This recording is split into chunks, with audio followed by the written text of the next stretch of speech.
Awit, 83 kabanata. Dalangin tungkol sa mga kaaway. Huwag kang manahimik, Panginoong Diyos. Huwag kang magpabaya sa di mo pagkilos. Hayun, ang kaaway nagsisipag-alsa at ang namumuhi kinakalaban ka. Sila'y nagbabalak laban sa hinirang, laban sa lahat ng iyong iningatan.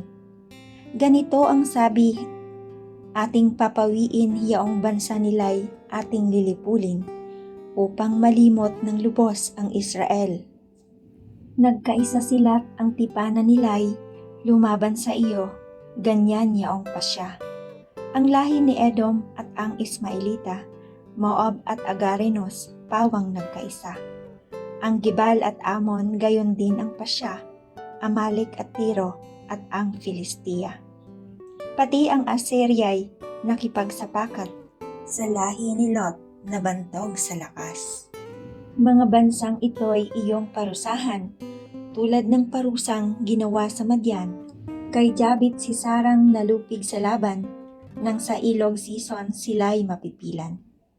Napipilan sila't ang hukbo'y nawasak, sa Endor ang bangkay nila ay nagkalat. Yaong mga bantog nilang punong kawal, kay Oreb at Zeeb iparis ang buhay. Lupigin mong lahat ang pinuno nila, tulad ng sinapit ni Zebat Salmuna.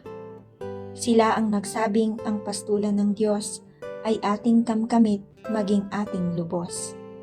Ikalat mo silang parang alikabok, animoy dayami na tangay ng unos. Tulad ng pagtupok ng apoy sa gubat, nang ang kaburulay kubkob na ng ningas. Gayon mo habulin ang bagyong malakas, ito ang gawin mo't nang sila'y masindak. Mga taong yaon sana'y hiyain mo, upang mga tutong maglingkod sa iyo.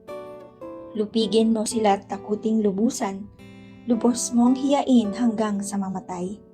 Sana ikaw, Yahweh, kanilang mabatid, ang tangit takilang hari ng daigdig.